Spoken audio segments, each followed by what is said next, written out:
This is a Geek Leader podcast, and I'm your host, John Rauda. This show is all about helping us grow as leaders, become better technologists, and improve our lives both at work and at home. I hope you enjoy the show and learn a lot.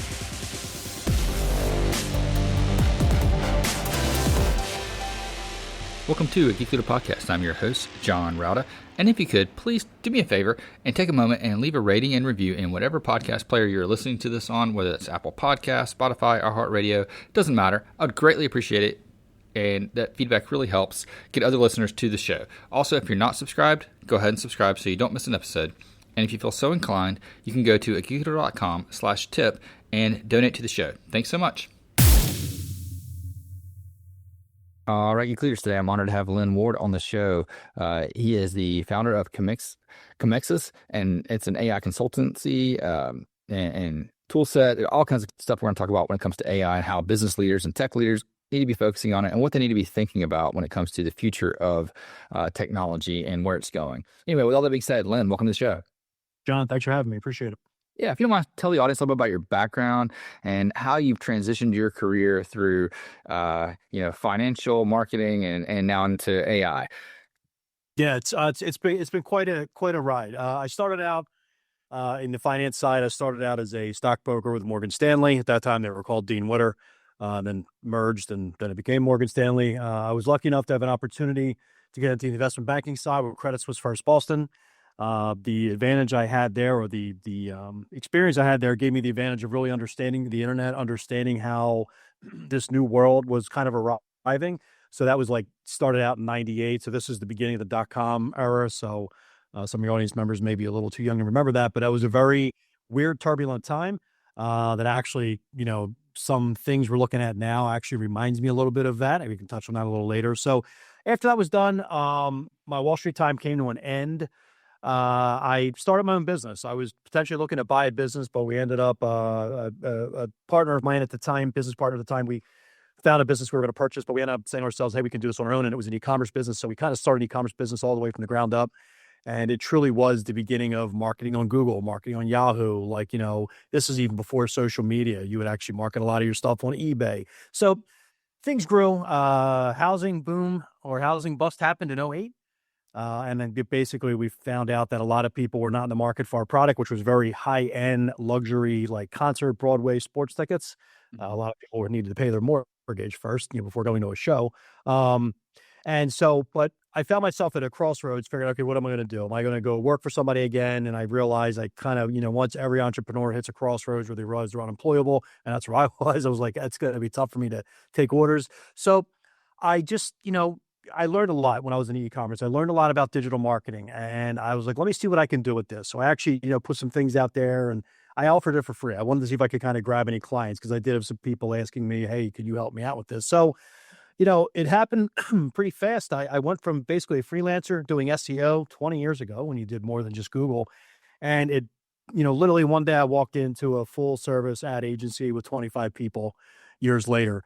So it kind of happened almost overnight. And as we've been a full service agency for the better part of, I guess you could say 10 years now, we just realized a few years ago that AI was growing. There was always murmurs of, hey, all marketing is going to be automated. There's these things out there. So it was very in tune with AI. AI has been around for probably 40 years now, but it was really starting to hit, started hitting the mainstream in the last few years. ChatGPT is what really kind of changed it. But there was a product before that, which was IBM Watson. Yeah. And the IBM Watson, we played around with a little bit, and we thought it was bad. I tell people all the time, we thought it was a bad product. However, what they were trying to accomplish, I walked away saying, I'm like, all right, look, if these guys are going to do, or if they're going to do what they say they can do, this is going to revolutionize everything. And I think anybody who interacted with Watson back then was probably thinking the same way.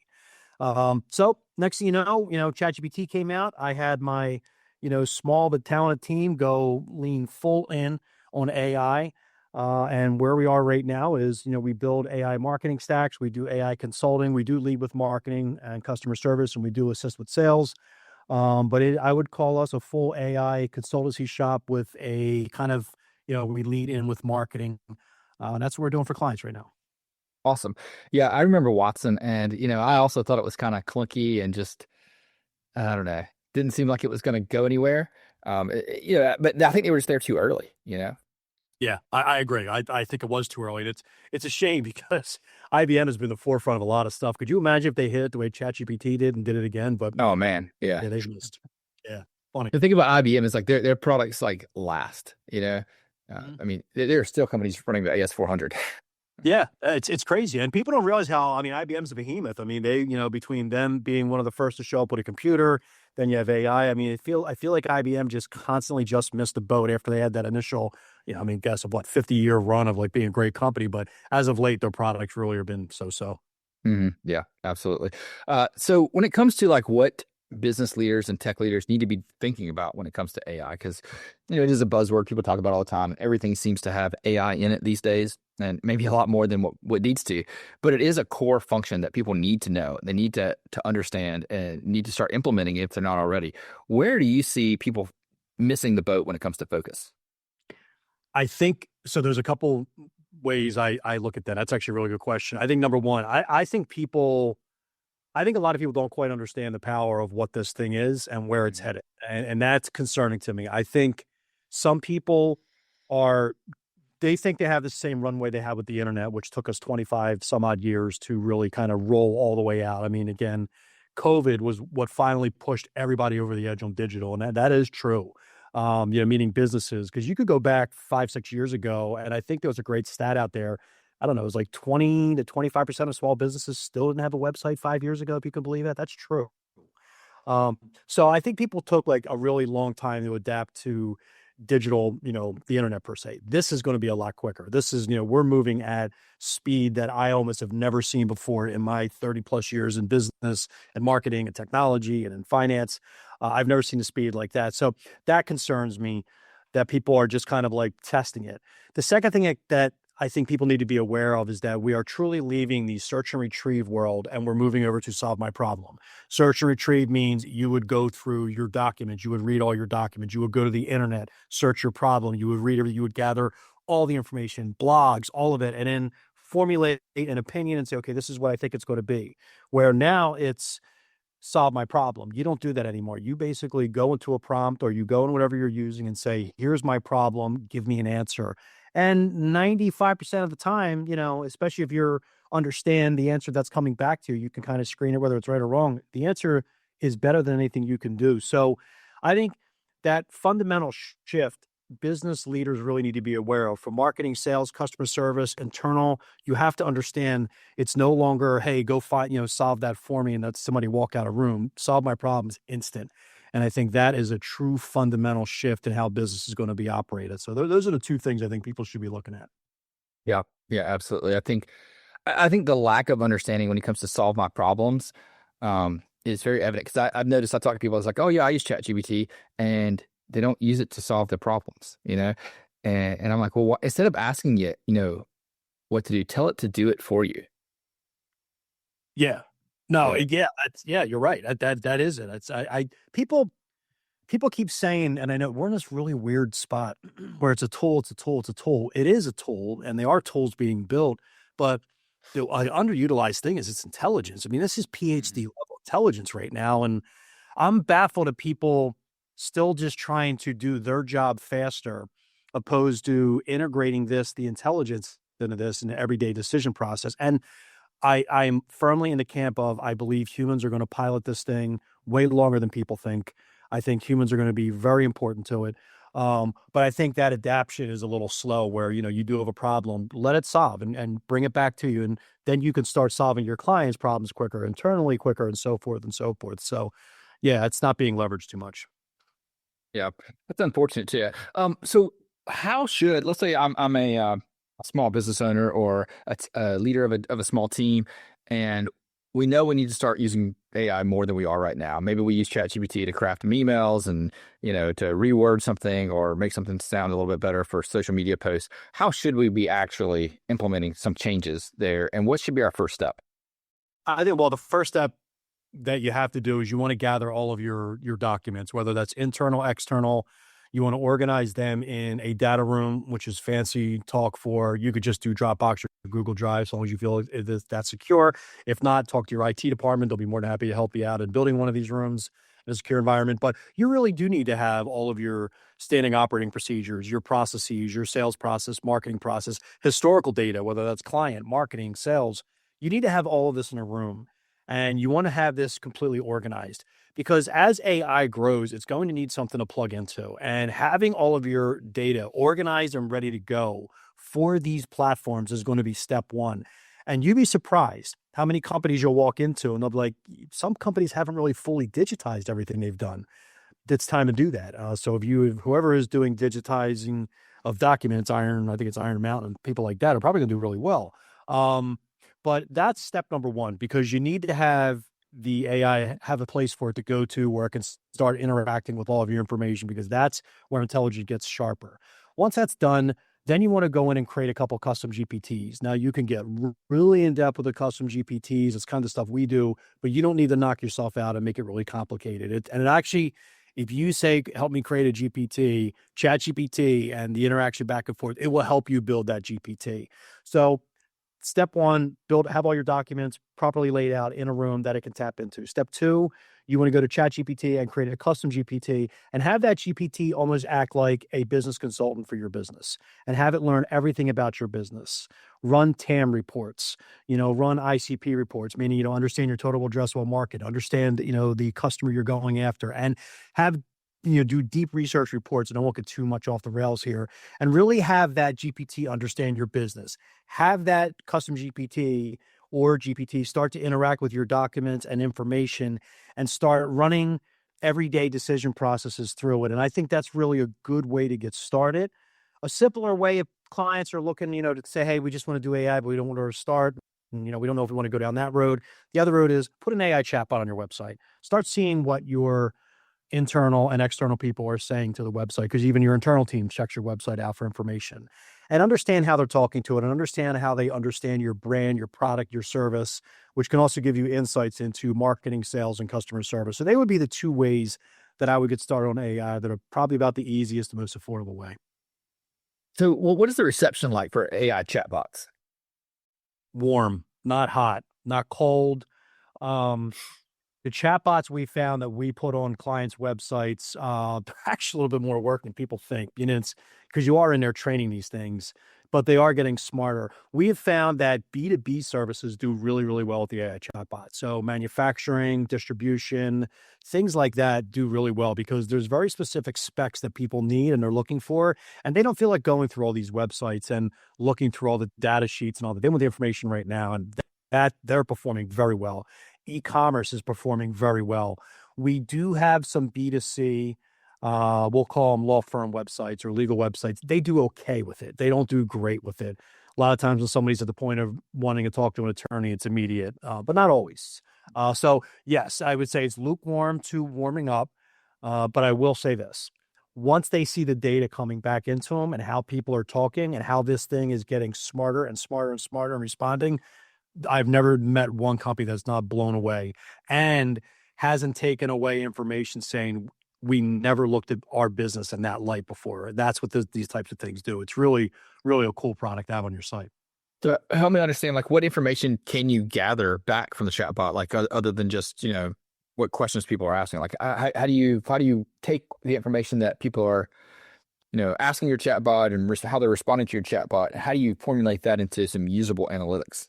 Well, I think one of the best you can do is you identify the questions that people are asking. Number one, it's giving you the content that you need to market with. So number one, it is the best for marketing. So it's like, okay, now we know exactly what type of blogs we have to write or what types of videos we have to write. We have to maybe organize our website a little bit more where this is what people are looking for. Maybe we need more videos or more, content. So it really does give you a great direction as to where, you could go with marketing. The other thing we found, we had one company down in the Maryland region, and we put it on there, and it was basically just meant to be like a sales assistant, like really help them purchase a product. And their products are very large.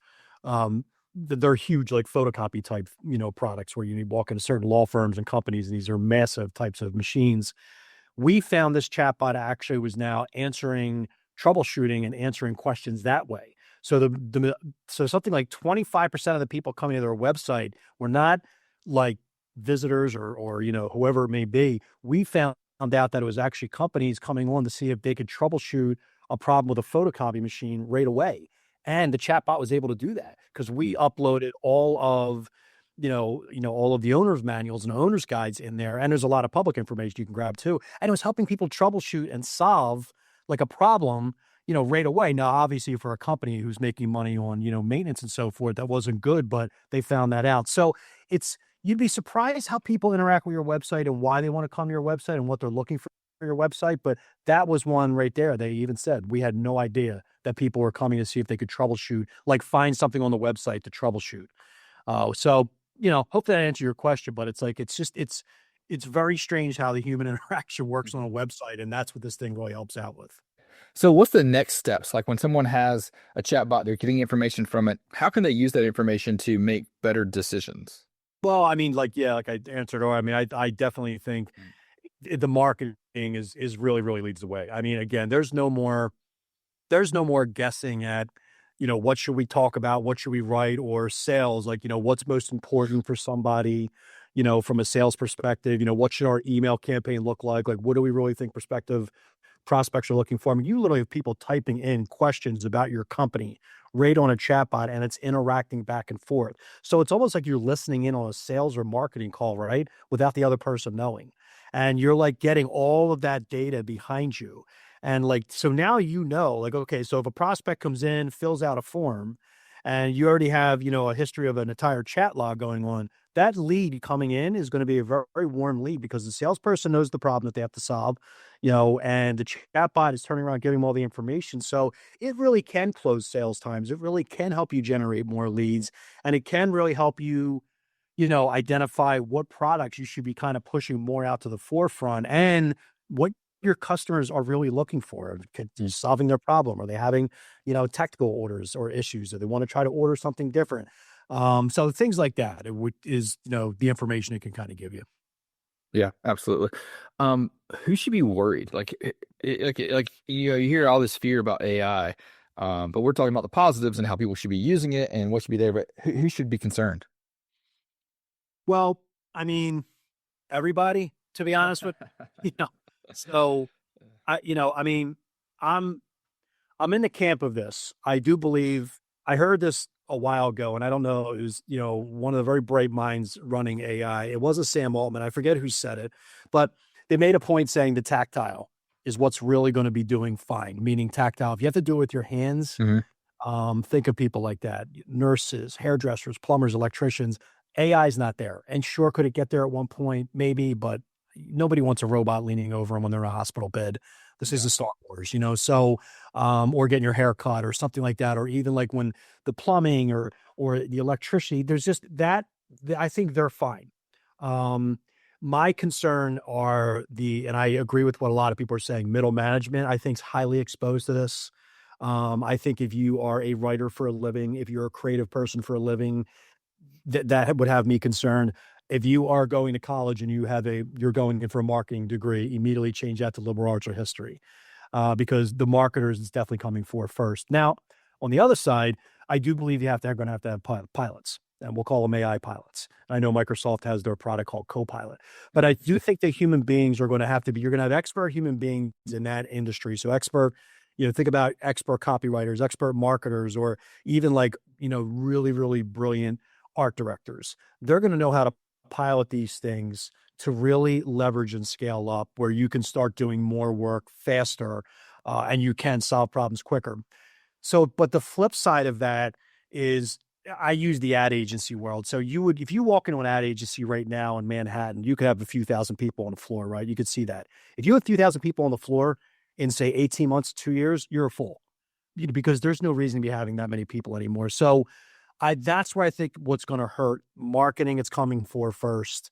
And I do think these massive, large agencies are going to be reduced down to about 5 to 10 people, because you're not going to need any more than that.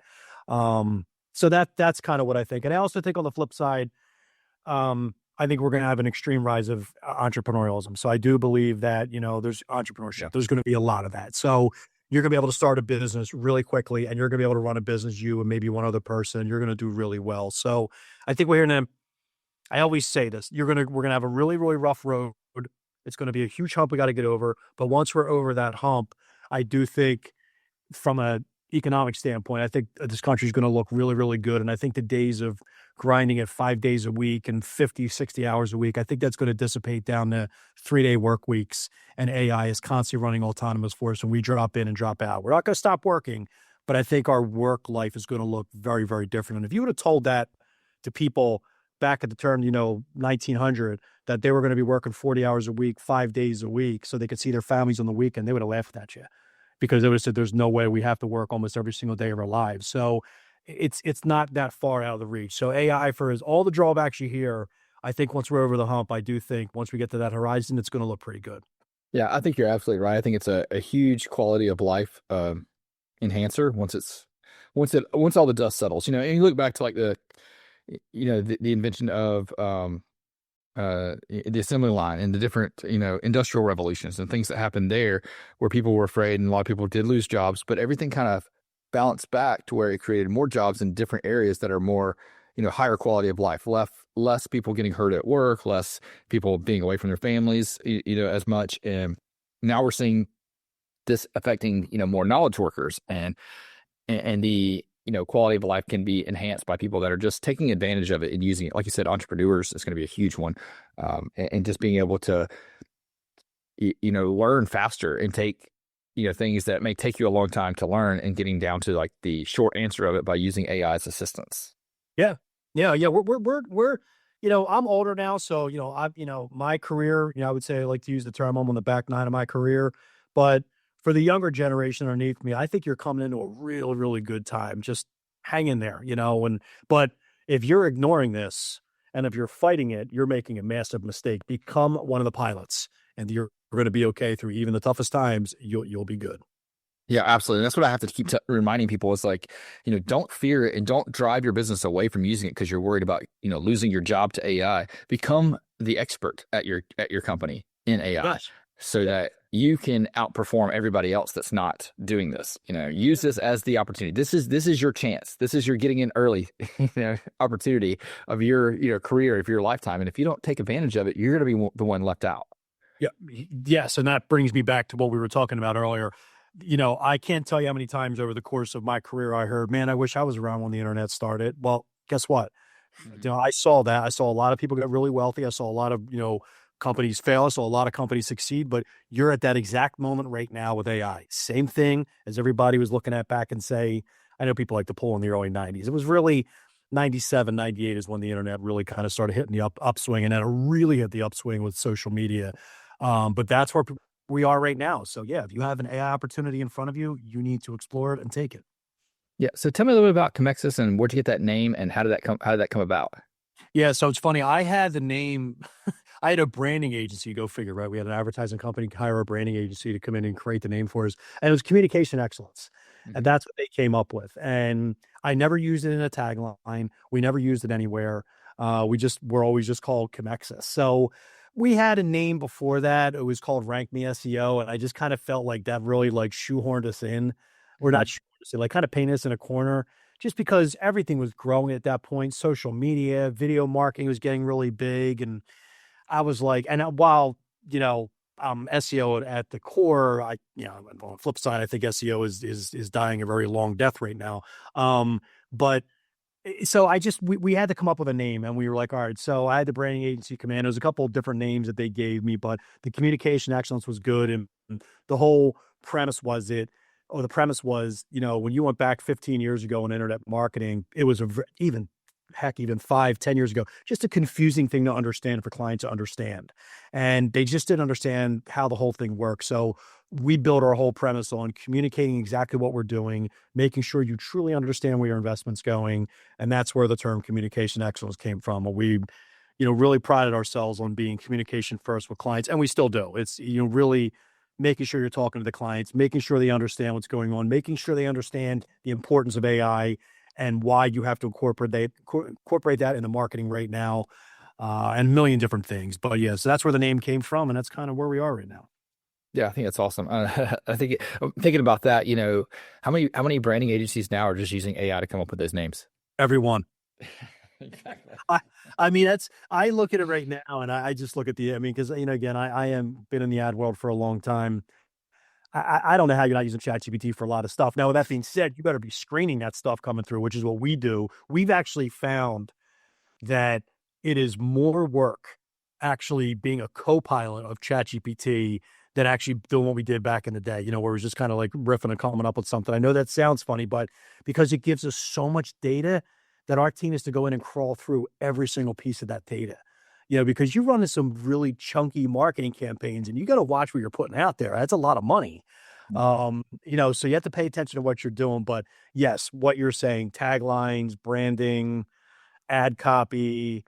I don't understand. If you're not using ChatGPT, well, then you're doing your client a disservice because you need to be creating this stuff quick, fast, and, kind of get it out there immediately. Yeah, absolutely. And I think, and just having the different plethoras of tools out there to kind of bounce things off of, because sometimes, you'll run it through ChatGPT and you're like, I don't really love that answer. And let me run it through Gemini and see what I get back there. And, let me try, Claude and get an answer there and just kind of bounce these things off and see which one gives you the answer that you're looking for that scenario. Because every scenario is slightly different, depending if you're using it to write code or using it for an image or for, seeing which slogan sounds better, kind of doing its own A/B testing, and things like that. I'm with you. And it's funny, what you mentioned is the same way I do it. I have every model opened up. Believe it or not, as much as I use ChatGPT and I love it, I actually think Google's a superior product. But it's just the rollout for Google's been atrocious at best. Yeah, Google launched a little too early and it was terrible. And then it got a lot, but I use Gemini more for coding than I do ChatGPT. Like it writes better, code in my opinion. Yeah. Claude maybe better than that, but Gemini is pretty good for really quick things. That's what I was going to ask you. What do you think between Claude and Gemini? So you like Claude? That's what most people I'm talking to like Claude. Yeah, I think Claude's better for like larger projects or when I want to do. But if I'm doing something really simple, like I was helping my daughter with an app that she wanted, and it was just a real simple like single page HTML5 type app, and Gemini could do it better. Like it made it look better. It just looked more polished, at the end of the day. So if I know you're interviewing me, but I just a question for you. What's your thoughts on vibe coding with all that? Because I like to ask anybody who's using Claude and Gemini for code, like, what is your thoughts on Lovable, Replit, and all those products? Very good for prototyping, first drafts. I'd be concerned a little bit about security if you don't have somebody that can code and really look at, SQL injection and things like that can be done. Mm-hmm. But for prototyping, it's fantastic, and and actually for low level, simple apps that you don't have to worry about, like database backends and storage and detailed APIs. If you're just building something that just runs, like you want to build like a real simple. So for example, I vibe coded a dad joke app that's in the App Store, just to see if I could do it 100% from code. I didn't write a single line of code, including, the Xcode templates that I used to upload it, the APIs I was calling to get the app. But there's really no security there, right? There's no logins, there's no user, there's nothing to worry about. No, I'm with you. Yeah, I think that's an underutilized tool. Landing pages, calculators, quote machines, where you just like you said, marketing funnels. To build a marketing funnel where you're just taking in information and putting it somewhere, man, you can make those all day long.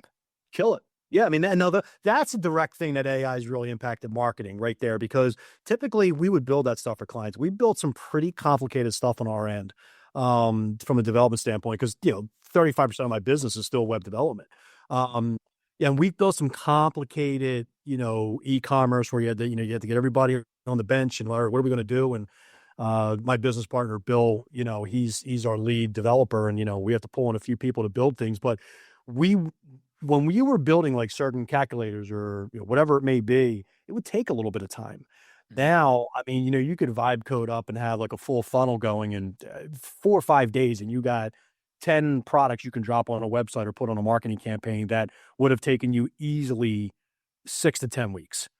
To try to put that stuff together. So I do think that is revolutionary, but you are right. I've heard a lot about the back end security, and that is a little concerning on these products. I agree with that. Yeah, like I've used it to build an API where you could log in and store user preference and user data. And I specifically told it, like in the process, to ensure that the passwords are encrypted and salted and hashed, and it stored them, like I asked, encrypted, salted, and hashed, but also in a separate column in clear text. Right. And it's like, why? Yeah. Now I have to go and like, modify the code. And if I wasn't a developer that understood databases and can go in and like look at what it's giving me and actually, test it and analyze it, then I might have just left that in there, not even realizing that it was posting it twice, once salted, hashed as I wanted it, and then another way in clear text. Right. Yeah. No, it's definitely, it's a problem, but it's even kind of a little bit off topic, but on topic is like Salesforce was coming out. I don't know if you heard last week, they had their earnings report, and Salesforce, they're, obviously they're CRM, hard code developed and so forth. And they're laying the agent stuff on top of it. And I'm sitting there looking at these guys talk, and I always respected the CEO. It's Salesforce is, I think it's a clunky product, but you got to give them credit. They're the biggest CRM in the world, right? But I take a step back. I'm like, all right, coders, now that the AI tools are growing more and more, are now going to create CRM specifically for company. So you don't have to try to fit your company on a CRM. Something like you're going to walk into a company and create a CRM for a company that's specifically designed for them. And it's like a one-off build. And that's where, when you look at some of these larger companies, and you were talking about who's going to be impacted by AI, when you look at companies like Salesforce, they have a problem on their hands. They have a big problem on their hands. Their entire business is built on you shoehorning your business into their platform. So as these, you want to call it vibe coding, however you want to call it, as these things grow more and more, it's going to be a problem, for these companies. So that's another, situation where some of these larger companies and how many people are employed by them, unless Salesforce turns around and they get into that game. And I'm sure, Benny Alpha runs it, a pretty smart guy. He's probably already looking into that. But that right there, that's another area that would really concern me. People going forward, if you're tied to a company like that, selling software is not going to be the answer. Creating specific products for people, that's going to be the answer. So, I've seen so many like entrepreneurs that have started up really small, like micro SaaS applications specific to a one industry using vibe coding, create like a plumber CRM that's specific to plumbers that has a chat bot built into it. They basically made their own plumber GPT that answers plumber questions for the, guys that are out in the field to help them and to help figure out what the quotes can be and automatically send quotes out, just by using vibe coding. You vibe coding, you can even use AI chatbots. We actually created a product for a client just using an AI chatbot. We literally just harvest all the information. So when a rep goes on site and they have to make a repair, every single that chatbot will walk them through everything. Yeah. And on a personal level, the opposite is also true for customers, because I had a HVAC guy come out and he was trying to rip me off a little bit on repairs. He gave me all these things, that needed to be fixed and needed to be done. I'm like, wait a minute. So I uploaded his quote into, ChatGPT. ChatGPT says, well, I can't answer this until I know what your units are. So I went outside and took pictures of the, models of the tags on the side of the, units and uploaded that. And it says it's actually within range. It's on the higher end of range, but it's still within operator range. No repairs are needed. I'm like, Yeah, it's, you're hitting a spot that I'm telling people a lot, in the next, not just soon, I'm talking now, exactly what you just said. The consumer you're going to deal with is going to be the most educated consumer in the history of our country for business. They are going to be very, very educated. And if a business thinks they're smarter than the answer coming back from ChatGPT, they're wrong. Right. And that's where they have to start understanding that ChatGPT is the great equalizer. And they may not have the experience, the wherewithal, the knowledge, whatever term you want to say. Yes, they don't know as much as the HVAC person, like the customer, but with a couple clacks of a key on their phone or on their computer, they're going to know just as much as you right away. Because you see it, the way these things give an answer is you don't need this because of this, because of this, and because of this. So it goes all the way, kind of walks you through. Not only here's your problem being solved, but here's the 5 reasons, or here's the 5, things that we did to solve your problem. And that's where I think people don't understand. And that's another thing where, back to the AI chatbots, where I tell people, I'm like, really understand how they're interacting, and looking at your product. And you are right. Like, when people do show up at your doorstep, lead generation is going to be completely revolutionized and changed. You're not going to have to walk somebody through like a funnel or try to, bring them in, real slowly. They're going to be there because they want to buy, because they got the right information and they're ready to go. So you have to be prepared for that, and your information on your website or your sales team or wherever, you need to make sure that you have that organized and prepared, because clients are going to be tapping in and they're going to be ready to ask these questions, or, ready to buy off you because of what you provided for them already. So again, in a long-winded answer, all the way back from what you said, your website, your data rooms, everything should be ready so you can answer those clients, problems or questions immediately so they will buy off you. Yeah, absolutely.